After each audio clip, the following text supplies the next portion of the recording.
आगे बढ़ाने का काम किया है। शीशराम ओला जी की विरासत, जो कि संस्कार की विरासत है, विजेंद्र सिंह ओला सभ्यता की विरासत है, लोक कल्याण की विरासत है, शालीनता की विरासत है।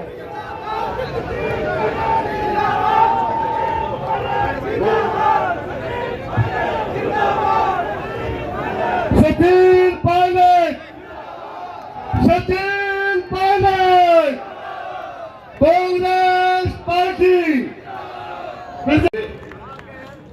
और राजस्थान में नहीं, पूरे देश में युवाओं के प्रेरणा स्रोत सचिन पायलट जी।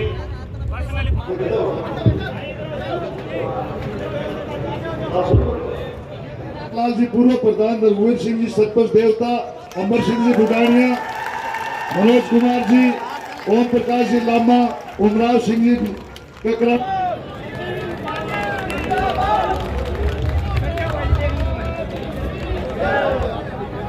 बहुत बहुत धन्यवाद। अब मैं हमारे आदरणीय डॉक्टर जितेंद्र सिंह जी, 36 कौमों ने इनको बहुत आशीर्वाद दिया है और मैं वादा करता हूँ नवलगढ़ के अंदर अच्छी जीत करके हम लोग। आप तो बस तो गयो, लेकिन 50 टका है तुरंत हको आदमी में धरती पर बूंद दिखियो तो जे सावधान रहिजो, इन्हें मता के दीजिए वोट दियो। और उस दुखी की वजह से आज हर व्यक्ति ये चाहता है, और मैं सचिन पायलट को विश्वास दिलाना चाहूंगा मेरे साथ, राजस्थान में झुंझुनू से कांग्रेस पार्टी की सबसे बड़ी जीत होने वाली है। और मैं आज व्यक्तिगत रूप से मंच पे तमाम हमारे नेतागण बैठे हैं, सारी विधायक, और आपने विधानसभा चुनाव में बहुत अच्छा बहुमत हम लोगों को दिया, उसके लिए मैं आपका बहुत धन्यवाद करना चाहता हूं। और मेरे झुंझुनू के कांग्रेस के परिवार को आज इतने जोश में ओला साहब की वोट मांगते देखते हुए मुझे कहने में कोई आशंका है, न संकोच है कि रिकॉर्ड बनेगा। और डॉक्टर साहब ये केजरीवाल ने मन बना लिया, इस बार सबसे ऊपर खेतरी के लोग रहेंगे, फिर आप आपस में झगड़ा करते रहना कौन आगे रहेगा कौन पीछे रहेगा। और विजेंद्र ओला जी के साथ मुझे काम करने का मौका मिला। हम जब विपक्ष में थे तब बहुत उन्होंने मेहनत संघर्ष की, आपने जिताकर भेजा, सरकार में मंत्री रहकर आपके लिए काम किया। और ये उस परिवार से आते हैं जो बात के पक्के हैं, क्योंकि है नहीं है पक्के वाला तो कमजोरी को नहीं, कहीं पे भी मजबूत व्यक्ति, मजबूत परिवार। और हमारा तो भाई आप उम्मीदवार देख लो, भाजपा कांग्रेस का हमारा बेहतर, आप पार्टी देख लो हमारी बेहतर, आप रिपोर्ट कार्ड देख लो हमारी बेहतर। और हम कह रहे हैं एमएसपी पे कानून बनेगा, हर गरीब परिवार की महिला के खाते में साल का ₹1,00,000 देंगे। हमने कहा 30 लाख सरकारी नौकरियां देंगे, सरकारी नौकरियों में 50% आरक्षण महिलाओं का होगा। शोषित वर्ग, किसान वर्ग, महिला, नौजवान, किसान, उन सब के लिए हमारा रोड मैप है 5 साल हम लोग क्या करेंगे।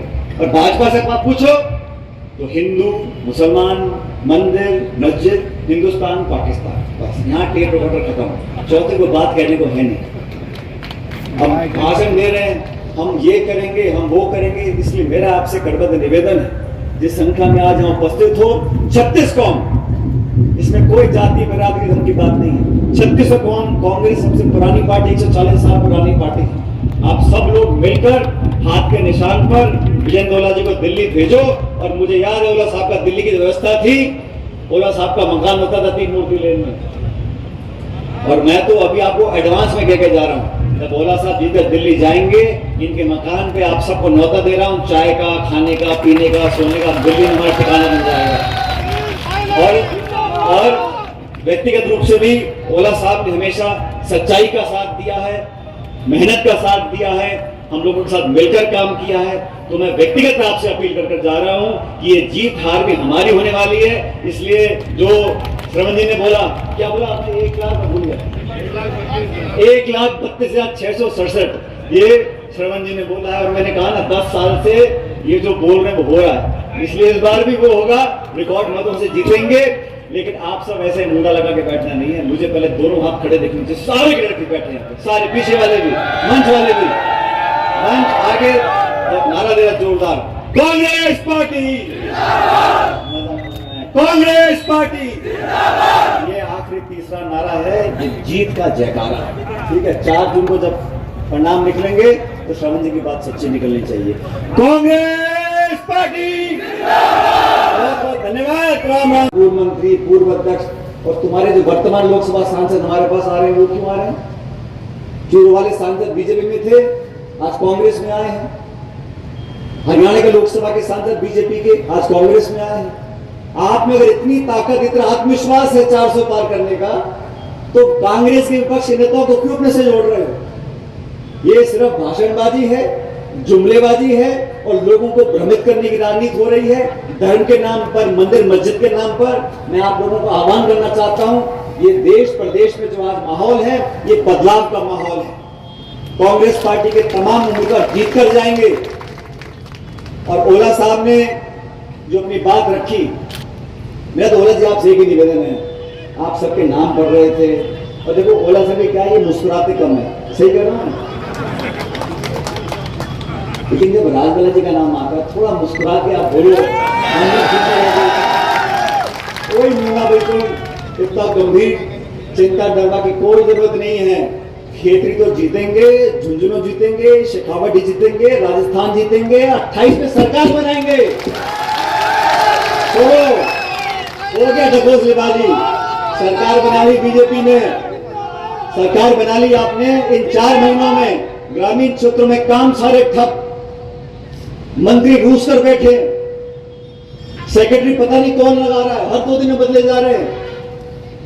प्रधानमंत्री सुबह शाम पानी पी पी कर राजस्थान क्यों आ रहे हैं?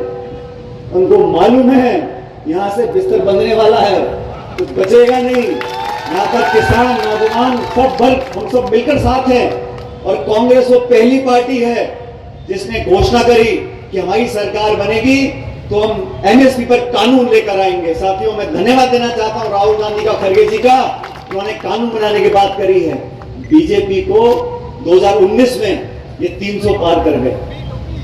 300 पार कर गए तो क्या किया? नोटबंदी लेके आ गए, जीएसटी लागू कर दिया और 3 काले कानून किसानों के खिलाफ बनाए। और दोहरी नीति देखो, इनकी सरकार के नेता मंत्री जिनके घर वाले किसानों को गाड़ी से कुचल देते हैं, आप कोई कार्रवाई नहीं करते। आपके नेताओं पे आरोप लगते हैं शोषण के, हमारी बच्चे महीनों तक दिल्ली बैठी रही पहलवान, आपने कोई कार्रवाई नहीं करी। आप बात पारदर्शिता की करते हो, भ्रष्टाचार की करते हो, परिवारवाद की करते हो। मैं चाहता हूं बात करो, किसान की बात करो, रोजगार की बात करो, महंगाई की बात करो, शिक्षा की, चिकित्सा की, निवेश की, उद्योग की, कोई बात नहीं करनी। 10 साल हो गए, आपकी रिपोर्ट कार्ड तो दिखाओ। वो बात क्या करते हैं? 2047 में ये होगा, अमृत काल आ गया, अब फलाना होगा, ठिकाना होगा। अरे 10 साल से राज कर रहे हो, आज भी वही टारगेट करना। सोनिया गांधी, मनमोहन सिंह, कांग्रेस, यूपीए, आपको 10 साल जनता ने दिए। इन 10 सालों में आपने क्या किया मुझे बता दो। क्या किसान की आमदनी दुगनी हो गई? आप सब किसान लोगों, आपकी आमदनी दुगनी होगी किसी की? पेट्रोल, डीजल, गैस, खाद, बीज, तेल, पानी, सबकी कीमत बढ़ रही है। और आर्थिक नीति ऐसी बनाई जा रही है कि चंद लोगों को फायदा हो रहा है। हवाई अड्डे, रेलवे लाइन, खदाने, बिजली घर औने पौने दाम में बेच रहे हैं, चंद लोगों के पास वो जा रहा है। तो ये चुनाव मैं आपको समझाना चाह रहा हूं, ये महत्वपूर्ण चुनाव है, निर्णायक चुनाव है। लोकतंत्र में हमारी जड़ें मजबूत रहे, इस बात के लिए आपको तराजू को भी संभालना पड़ेगा। आप लोग भी धन्य हो, जब पेटी फुल करते तो पूरी फुल करता है। और ये बात सही है, जो भविष्यवाणी श्रवण जी कर रहे थे, मुझे 10 साल पहले भी भविष्यवाणी करी थी, 5 साल पहले भी करी थी, अब भी करी। तो मैं तो हाथ जोड़ के निवेदन कर रहा हूं, जो भविष्यवाणी करनी है मेरे कान में कर दिया करो, मैं समझ क्या करूं। हाकम जी ने बोला साहब, ये श्रवण कुमार जी देखो, 2 ही लोग थे झुंझुनू में जो चश्मा लगा के मंच पे बैठते थे, एक शीशरा मौला जी और एक श्रवण कुमार जी। तो कह रहे हम एक ही राशि के दोनों। साथियों, आज इस विधानसभा क्षेत्र में, इस लोकसभा क्षेत्र में आपसे मिलने के लिए हम सब लोग आए हैं, चुनाव के लिए वोट मांगने के लिए आया हूं मैं। आप सब ने इतनी अच्छी बड़ी तादाद में आप लोग यहाँ मौजूद हो इस भीषण गर्मी में, तो सबसे पहले मैं आपका धन्यवाद देना चाहता हूँ, बहुत बहुत आभार प्रकट करना चाहता हूँ। और इससे पहले मैं अपना भाषण दूँ, मैं याद करना चाहता हूँ स्वर्गीय ओला साहब को। और मेरा सौभाग्य था कि स्वर्गीय शीशम ओला जी के साथ मुझे राजनीति करने का मौका मिला। स्वर्गीय पायलट साहब और मैं काम करते थे साथ साथ, लेकिन संसद में, दिल्ली में, मंत्रिमंडल में मैंने देखा है ओला साहब को काम करते हुए, उनकी कार्यशैली। और ये कोई सहयोग नहीं है कि 30, 40, 50 साल तक कोई घर, कोई नेता जिले में राजनीति करे और इतने लंबे कार्यकाल के बाद उनके परिवार के ऊपर कोई लांछन ना हो, कोई आरोप ना हो, और सादगी से, ईमानदारी से अपनी विरासत को संभाल कर रखा। उसके लिए मैं विजय ओला जी को और राव पायलट जी को दोनों को बहुत बहुत साधुवाद देता हूँ और आपको मुबारकबाद देता हूँ। हिंदुस्तान में सबसे ज्यादा यदि कहीं सैनिक थे तो इस तहसील के थे। अब भी झुंझुनू जिले के सबसे ज्यादा सैनिक हिंदुस्तान की फौज में हैं। एक जिले के कहीं सबसे ज्यादा शहादत हमने दी, सबसे ज्यादा एक्स सर्विस में हमारे यहाँ हैं। पर जो ये लोग आए थे आपके बीच में और ये कहा था 2 करोड़ लोगों को रोजगार देंगे, 2 करोड़ को देते तो अब तक 20 करोड़ लोगों को रोजगार दे देते। पर हमारे 3-4 पीढ़ियों से जो पुरखे आर्मी में जाते थे, आर्मी से वहाँ उन्होंने सीखा कि बच्चों को पढ़ाना चाहिए, उससे ही हम में शिक्षा की जागृति आई और हम अग्रणीय शिक्षित जिलों में शामिल हुए। अब हमारा वो अधिकार भी इस भारत सरकार ने हमसे छीन लिया है। अब न कोई कप्तान होगा, न कोई सूबेदार होगा, न कोई सूबेदार मेजर होगा और कोई रंगरूट भी नहीं होगा। अब होगा तो आपका अग्निवीर होगा, न उसको शहादत का दर्जा मिलेगा, न उसको पेंशन मिलेगी। 4 साल के लिए जाएगा, 2 साल में वापस आने की सोचेगा और आते समय डंडा भी नहीं लगेगा। आपके यहाँ ओला साहब ने बहुत पहले इंदिरा गांधी जी को ले आके हिंदुस्तान कॉपर प्रोजेक्ट शुरू करवाया, उसमें हजारों लोग नौकरी करते थे। आपके इस इलाके की बदबुद्धि उससे आई और जब वापिस ओला साहब खान मंत्री बने तो उसको नवरत्न का दर्जा दिलवाया। आज उसकी स्थिति ये है कि स्मेल्टर प्लांट को बंद कर दिया यहाँ खेतड़ी में और कच्चा माल निकाल के छत्तीसगढ़ भेज रहे हैं। उसको भी इन्होंने वर्क प्राय कर दिया है। कोई 300 कर्मचारी उसमें बचे हैं, बाकी के सारे ठेके पर ले रखे हैं। ये 2-3 डॉक्टर जितेंद्र सिंह जी ने बताया पानी का, आपके यहाँ पानी की बहुत समस्या थी। मुझे हमारे इन नेताओं की कृपा से इंदिरा गांधी नहर विभाग का जिम्मा मिला और उसमें हमने ये किया कि 2050 तक के लिए जितना पानी चाहिए उसकी मंजूरी दी। हमने सारे जिले के लिए दिया था, क्योंकि पैसे कम थे तो वो 2 तहसीलों में पहुंचा। हम उसके लिए प्रयत्नशील हैं और हमारा प्रयत्न ये रहेगा कि पीने का पानी कम से कम सारे जिले में मिले। आप बहुत बड़ी संख्या में आए हो।